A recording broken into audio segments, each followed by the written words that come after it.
Okay, so boom, y'all already know what time it is. You are now tuned in with your guy, Big Joe and Lil Joe. Pop, say what's up. What's going on out there, y'all? I got a quick question.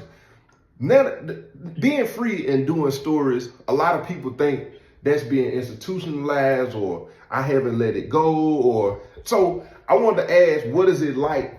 Because I guess they wouldn't consider you being institutionalized because you tell your stories from still behind the wall. But in telling your stories, it don't make you feel trapped in them moments or in them places, or what is it like bringing back those memories, and what is the journey like for you? Oh, yeah, it's free. It's free. It's liberating. And the reason I say that when I first started, I didn't realize that it was going to be. I didn't realize I was going to have the benefit of being liberated like that. Mm-hmm. But it helps me go over things, you know what I'm saying, on a mental aspect, to where I didn't even realize I was just beating myself up and traumatizing myself by living in that. You feel what I'm saying? So now when I get to talk about it, I'm seeing it from a different angle. It's almost like I'm standing outside of myself telling the story, and then I can see all the different nuances that I experienced and things that I did to people. It really has helped me become a better rounded person, you know what I'm saying, and sharing my stories, because when you share these stories, man, you got to come with some real authentic stuff. You can't be playing, right? And you got to go there sometime. You got to go there sometime in the places where you don't want to go, you know, the places you want to hide from people, you know what I'm saying? Man, it kind of touched me right there, man, because one of the things over the years of talking to you before coming in there, being in there with you and being free now, I knew, I don't know if you remember that conversation you had to have with Psych. I remember thinking a few times, like, man, it ain't that you scared. It's you being conscious and aware of where you are and not being able to, you know, really say things and move, you know what I'm saying, move a certain type of way because of the politics that come behind prison. So to be able to hear that, it's man, it touched me. And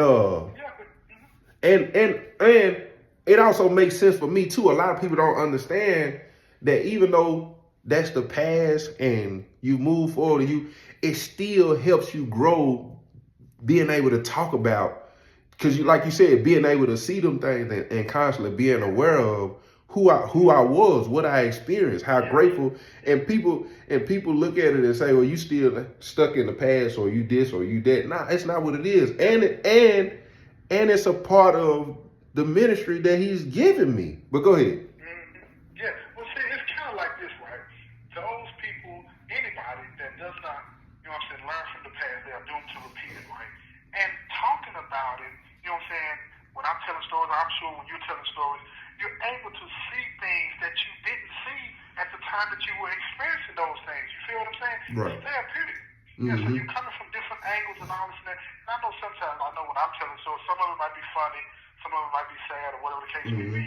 But I'm actually reliving those emotions as I'm telling the story, because my memories are firing off, and I'm like, yeah, I remember that. I remember when I was there, what it felt like, and whether I was scared or whatever the case may be, or happy. Yeah. And that helps me to move through that particular episode, or that particular instance that I was experiencing in a way that I couldn't back then. Right. And when you're sharing that, you see what I'm saying? It's like you're able to give people that are listening to you talk about this the benefit of the lessons that you are learning, sometimes in real time, and sometimes that you learn but you just weren't able to express, like you said, the politics. Right. It's hard, man, for people to understand how grimy it can get by somebody saying, man, you're giving up the game. Man, for real. You telling that. Man, for real. That's a challenge. Yeah, being in there, yes, that is so real what you just said. Even out here, I've ran across people that's GD. I'm walking down the street, you know what I'm saying? And so in doing that, you know, soon as I know that they GD, soon as they stick their hand out, and then they hit me with the what's up, G. But I've exposed a lot of stuff that could be problematic, you know what I'm saying? So, but I've done it at the expense of bringing good from evil. You know what I'm saying? Not because maybe my experience wasn't what a lot, because I done had some of the guys that hit me up and been like, bro, that wasn't my experience and stuff. Well, if it wasn't yours, it is what it is. But yeah, but in my eyes, you still blinded, because even if it wasn't your personal experience, you know this the majority of people's experience. You know what I'm saying? And you still holding on to that. But man, yeah, and it ain't, man, listen, I want to say that people don't realize how much power it is in your testimony. Regardless of, you have to be conscious of when people saying certain things that could be stopping you from moving forward, growing, or helping other people, or touching other people's lives. You have to go through that. I had one of my favorite cousins, tell me years ago, she was like, at some point you're going to have to, because he was telling me to stop telling the stories of back home. And I told her, I said, that's been called up on me. I might have to do that for the rest of my life. You know what I'm saying? It ain't, but my growth in my life shows I'm not stuck. My dad is incarcerated, been gone 30 plus years. Even though he's telling these stories, but you can see his mind is not stuck. He's got books, he's got websites, he's doing YouTube, he stays updated on social media, what's going on in the culture. He knows he's using what was back there, but still reaching and growing. Yes. Yeah. See, you hit on when that word you just said. The majority of people, inside and out, one of the reasons that we don't grow themselves is right, because we like to keep secrets. We like to keep things hidden inside of us because we say, well, that's nobody else's business. I don't feel comfortable talking about that, or this might hurt this person here, so on and so forth, right? But you got to understand the reason that it's healthier to talk about things versus hold the meaning. Right. Because some things should be held between you and your maker. You feel what I'm saying? I get that, some things. But a lot of the things, the majority of things, especially coming out of here, man, look at the stuff that goes on in here. It is dark. Yeah. It is wicked. You understand what I'm saying? And by not talking about it, you're not acknowledging it. If you don't acknowledge it, you can't do nothing about it. You feel what I'm saying? Yeah. So when you talk about that kind of stuff, the people that are still involved in it, they don't want you to say anything about it. But here's what's weird about it. This is what's weird. They'll catch you privately and say, bro, man, look here, you sure gave what the truth is. You know what I'm saying? They don't like, ain't nobody around but you and them, right? But they'll whisper to you because they're afraid that somebody else might hear you and them talking about what it is that they are publicly disagreeing with you about. But privately, they totally agree with you. That show what they do, that show what they do, man. And going back to when you said it's liberating. I remember something you told me when we was in the cell. I can't remember it verbatim, but I remember a little bit of the conversation, and basically doing something and realizing it wasn't as bad as your mind tried to create it. When in doing it and being freeing and liberating, did you have one of them moments where you realized it didn't go bad, or some of the stuff you thought could? Yeah, absolutely. And most of the time when I get ready to tell a story, or most of the things that I've been through, I automatically think worst case scenario. And that is because I've been conditioned to expect the worst out of all situations, right? Even though the evidence of it is not true. But when you're in the midst, let me tell you something. Whenever I got transferred around from prison to prison, right?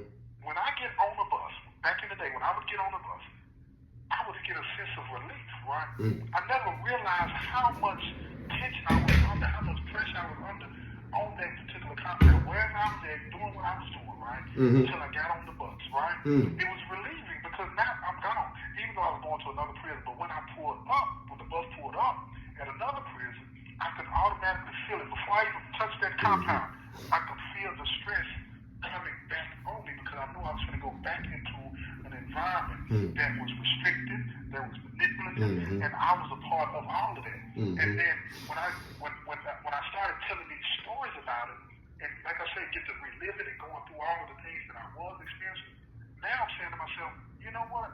It wasn't that bad as I thought it was. Right, right. But the things that I was doing, and then telling them stories and re-examining the things that I was doing, that's why my mind always went worst case scenario, because I was always doing something stupid. Right. So I'm expecting something stupid. Right. You feel what I'm saying? Nah, it helped me to find and hold myself accountable for things. You know what I mean? I can dig that. I can dig that. Even out here now, that's trauma, man. A lot of things I won't do with people I won't go around because it's connected to a trauma experience, a traumatic experience. And once I started letting people come around or go in places, I had to retrain my mind when it came to things like it ain't as bad as you thought it was gonna be, or these people ain't who you thought they would be. But yeah. Yeah, most people want the good. Most people want that.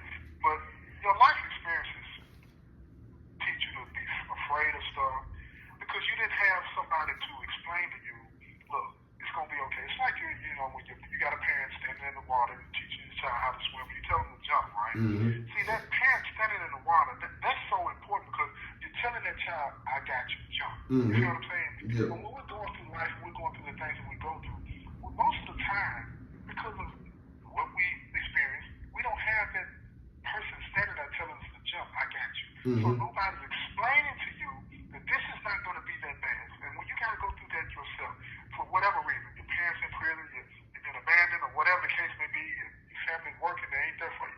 So when you go through that yourself, as a child or a young adult, your mind is not being shaped by somebody that has those experiences that can tell you this ain't gonna be that bad. Jump, I got you. You see what I'm saying? So when we do what we do, and that's why another reason I'm so proud of you, along with many others, right? It takes courage for you to stand in front of that camera, you know what I'm saying, and be as open as you are about your life. I remember when we was up at another prison, and you started to tell me these stories, I'd be sitting there laughing because you make it humorous, right? But the whole time I'm laughing, I said, Lord have mercy, I done just missed my child.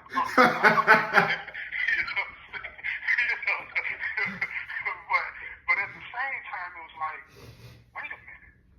You know, he's telling me in the way that he knows to tell me all the trauma that he's been through. Not for real. You feel? Now I get that, and I got it then. I just didn't know how to respond to you because, one, I had to man, I hurt him.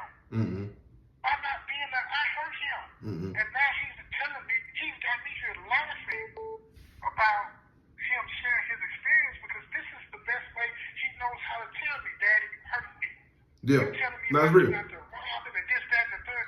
And I didn't know how to respond to that other than laughing. But what I learned later on, not then, but what I learned later on, you know, when I was laughing, that's that nervous laughter. Right. And you don't know what to do. Right. That's the only response I knew to give you. Yeah. And even in that, I didn't show up. Yeah. I wasn't there for you the way I should have been. What I should have done when you was telling me them questions, telling me them stories, is I should have stood up instead of laughing. I should have hugged you. Yeah. Told you that I'm here now. That's you real. Feel what I'm saying? But I didn't even know how to do that. Yeah. I didn't even know how to do that. Yeah. You feel what I'm saying? At that time, I do now. But I didn't know how. And that's what people don't understand when we share these stories. And when you share your story like that, you're sharing your hurt. For real. You're sharing your pain. Yeah. But you're doing it because you don't want nobody else to experience it. For you real. want them to be healed. Look here, I got you. Yeah. I understand. Yeah. Yeah. Man, I'm gonna hold it right there, man. If y'all ain't tuned in to my daddy channel, Doing Time with Joe, man, I'm gonna put the link beside the title of this video, man. Y'all go check out my daddy podcast, man. See what he got going on. Like, share, comment, do whatever you gotta do. Run the views up. If you enjoy my storytelling, you most definitely gonna enjoy his. Pop, you got something you wanna say before we go? Man, look here, man. I just want to tell you that I love you, and all of y'all out there, I love y'all. And I appreciate all the support that you've been giving me. Let's keep it up and get that thing. I'm trying to get to 10,000, y'all. I need y'all to get there on there and subscribe. I'm trying to get to 10,000. Let's make it happen, man. Y'all be blessed. Y'all hold it down.